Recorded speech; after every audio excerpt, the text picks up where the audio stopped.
Kembali kepada tema tadi, Ya. tata surya. Ini pasti ada yang mengatur ya, menyusun. Oh iya. Pertanyaannya, mulai kapan kemudian tata surya disusun atau diatur, kemudian menjadi suatu lalu disebut planet-planet yang kemudian ada satelit-satelit itu. Sebelum manusia lahir. Sebelum manusia Sebelum manusia lahir sudah ada. sudah ada planet-planet. Ya kalau enggak karuan ini. Bumi yang kita injek ini. Enggak karuan. Ini kan keseimbangan. Jadi tata surya itu sudah ada sebelum kita ada. Itulah hebatnya Tuhan. Subhanallah. Taruh kita sudah diatur semua. Berarti sebelum Allah, saya sebut begitu ya. Sebelum Allah. Sebelum Allah menciptakan manusia. Iya. manusia ini. Udah bikin duluan. Lalu yang pertama kali bikin apa ya? Ini total banyaknya miliar. Bukan Bisa triliun nanti. Ini baru ditemukan miliar. gitu ya. Jadi banyak pol. Jadi Tuhan itu sangat teramat berkuasa pol. Absolut. Oh iyalah. Betul ya? Oh. Gimana ya? Jadi gini, Allah itu membangun tata itu dengan sistem. Cuman kita orang yang beragama, apalagi kalau sekolahnya nggak di fisika atau nggak di biologi, Kan memang begitu. Biasanya pembahasan kayak telah hadir di atas meja gitu. Ada apa namanya? Bola dunia. Bola dunia. Kan akan materi ini geografi. Iya. Kalau bicara bumi kita bicara geografi. Gitu. Tapi yang dibicarakan ini fisika, bicara fisika, bicara fisika dan bicara kimia. Ya. Nah di sosial, ya kan, itu setelah alam semesta ada baru sosial. Jauh ya. Jadi berbicara sosial. Jadi semua aset alam semesta ini tertata dengan sifat. Ya kan? Maka manusia yang beragama seharusnya mau dia kiai, ustadz, pondok pesantren, harusnya belajar.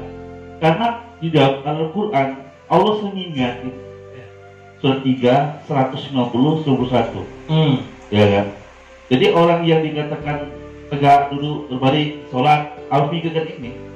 Kalau tata suryanya nggak ditata, bagaimana menentukan zuhur? Bagaimana menentukan subuh? Bagaimana menentukan puasa? Bagaimana menentukan lebaran? Karena kita hari ini lebaran, tanggal sekian, kalender sekian. Karena alam semesta ini yang diatur oleh Allah seperti itu.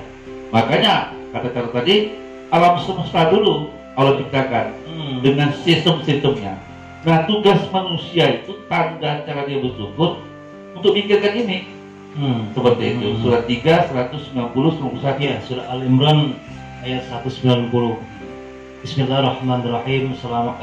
Auzubillahi minasyaitonirrajim. Sesungguhnya dalam penciptaan langit dan bumi dan silih bergantinya malam dan siang terdapat tanda-tanda bagi orang yang berakal.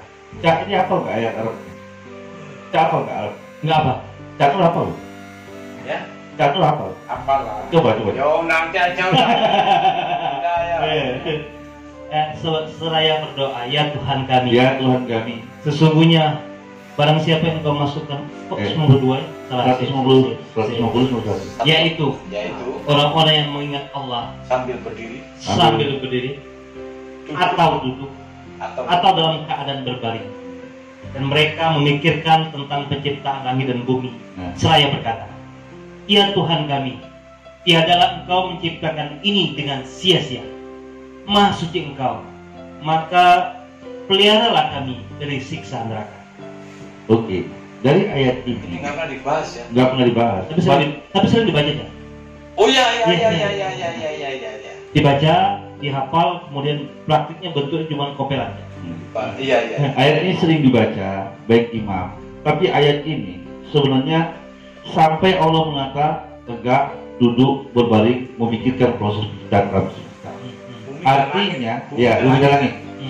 Berbicara artinya yang memikirkan ini bukan orang agamis untuk saat ini, tapi memikirnya orang ilmuwan. Tapi di zaman abad Islam, ya, di zaman abadnya Islam canggih, waktu itu para Ibnu Sina, Ibnu Rus, Al-Farabi, itu ilmunya seperti ini, ulama-ulamanya seperti ini. Nah sekarang ulama-ulama kesini tidak pernah mikirkan ini, ya kan? Malah mereka-mereka yang di Eropa, yang dulunya belajar ilmu dari sini, dari ulama-ulamanya seperti Ibnu Sina, Farabi, filsafat dan lain-lain. Nah, bahkan penemu ilmu fisika sendiri, ilmu alam semesta ini penemunya orang Islam. Nah, kejayaan besar inilah yang membuat terlena kayak bangga orang Islam. Tapi kita sekarang enggak. Artinya Allah menciptakan alam semesta ini untuk dipikirkan. Kalau kita beragama, agar kita nggak kena azab oleh Allah seperti itu. Nah, yang kedua, yang disampaikan hari ini oleh Cak Nur itu luar biasa untuk membangun ke depan ulama-ulama yang seleranya tentang fisika, tentang biologi. Kita bangun nggak? Ayo bangun. Jangan bicara ritual saja, jangan berdebat tentang kuno tidak kuno, tapi kita bicara ini. Sampai Allah bilang membangun sistem tata. Surat 10 Yunus ayat 3. Ini sistem, ya kan? Jadi tadi Cak Nur tanya apakah alam semesta sudah tercipta? Sudah tercipta, bahkan tersistem. 10 ayat 3 itu. Surat Yunus ayat 3. Auzubillahi minasyaitonirrajim. Bismillahirrahmanirrahim. Surat Yunus ayat 3. Sesungguhnya Tuhan kamu ialah yang menciptakan langit dan bumi dalam 6 masa. Kemudian dia bersemayam di atas arsy berkuasa untuk mengatur seluruh urusan. Tiada seorang pun yang akan memberi syafaat kecuali sesudah ada izinnya. Di dalam ayat tentang satu ayat itu 7 ayat, 7 surat kan? Ya, berarti Allah memberikan peringatan tentang ayat satu ayat tentang 6 sistem plus 1 itu 7 ayat di dalam surat yang berbeda. Salah satunya surat Yunus ayat 3. Coba buka ayat lain, surat 57 ayat 4. Ini contohnya 1. Ada 7 ayat. Dan dialah yang menciptakan langit dan bumi dalam 6 masa. Satu ayat. Sitati ayat. Wal ardo fi sittati ayyam. Di atas dia bersemayam, kemudian dia bersemayam di atas arsy. Ketujuhnya, plus satunya dia bersemayam di atas arsy. Dia mengetahui apa yang masuk ke dalam bumi dan apa yang keluar daripadanya. Luar biasa kan? Ya. Berarti Tuhan membangun sistem. Makanya cara ngomong tata surya. Ini bicara langit.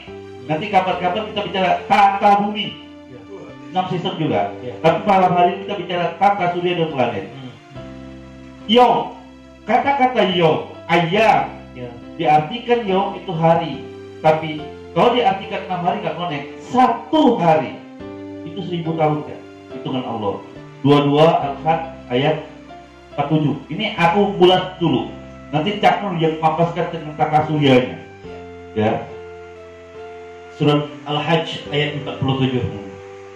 Dan mereka meminta kepadamu agar azab itu disegerakan. Padahal Allah sekali-kali tidak akan menyalahi janjinya. Sesungguhnya sehari di sisi Tuhanmu adalah seperti 1000 tahun menurut perhitunganmu. Berarti perhitungan Allah 1 yaum. Kalau diartikan yaum itu hari, 1 hari Allah itu 1000 tahun. Apa lagi? Biar lebih banyak lagi perhitungannya. Surat 70 Al-Ma'arij, ya kan? Ayat 4. Surat Al-Ma'arij ayat 4. Malaikat-malaikat dan Jibril naik menghadap Tuhannya dalam sehari yang kadarnya 50.000 tahun. Berarti 1 hari kadarnya malaikat menghadap Tuhan itu 50.000 tahun. 1 hari menghadap hitungan Allah 1000 tahun. 1 hari kita di bumi 24 jam. 1 hari kita dekat dengan Allah 0, detik. Saking dekatnya manusia dengan Allah. Ya kan? Inilah penting kita bicara kata surya. Karena hitungan matahari, hitungan bulan akan lebih dekat dengan manusia, dengan bumi. Bahkan akan mengetahui detik matinya kapan, waktunya kapan. Makanya kita bicara hari ini. Kalau enggak, Bukan sekedar kita bicara kata surya ilmu fisika, tapi kita akan tahu tentang detik mati. Kalau satu harinya azab itu 1.000, satu hari 1.000 tahun, satu malaikat menghadap 50.000 tahun, satu harinya manusia dalam kehidupan 24 jam, ya kan? Bahkan di dalam Al-Quran, kata-kata hari itu 356, 356 hari. Satu tahun itu 350. 350. Ingat, satu tahun harinya itu 350 sekian. Ayat yang menyatakan tentang hari itu sama jumlahnya. Apakah itu enggak kebenaran? Berarti tentang alam semesta dengan Qurannya sama. Dan inilah yang diteliti oleh orang-orang ilmuwan. Kenapa kita yang dekat dengan Quran sampai Rasulullah berkata, wa qala Rasul ya Rabbi inna takhaduna adzal Qur'ana majnura. Berkata Rasul, ya Tuhanku, aku minta umatku tidak mengacuhkan Al-Quran. Quran itu ada dua, ada Quran yang tertulis, ada Quran yang tidak tertulis alam semesta. Malam hari ini kita berbicara ilmunya, karena ilmunya Allah itu termasuk planet tadi, ya kan? Planet itu termasuk adalah ilmunya Allah. Surat 11 ayat 15, 11-14. Jadi apa yang kita sampaikan adalah ilmunya Allah. Auzubillahi minasyaitonirrajim, surat Hud ayat 14.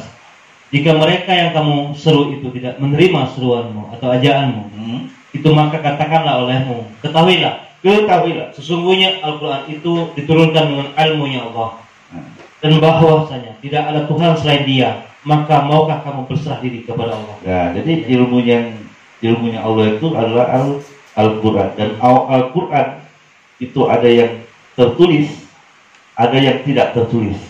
Yang tidak tertulis itu nggak bisa disentuh dengan tangan. Yang tertulis itu bisa disentuh, ya. Yang tertulis kaunia itu bisa disentuh. Yang tidak tertulis itu tidak disentuh kecuali orang disucikan. Kalau yang kaunia alam semesta itu bisa disentuh bumi. Ini Quran, ya kan, air itu Quran. Tapi yang tidak tersentuh itu kecuali hamba yang disucikan dan tersusun di dada, disebut sebenarnya Al-Quran ayat nyata di dada manusia. Nah, malam hari ini kita ngaji bareng dengan Cak Nus, salah satunya berarti membuka rahasia itu. Kaunia ya? Ya, seperti itu. Itu Cak. Baik, seperti biasa kami ingatkan lagi pemirsa.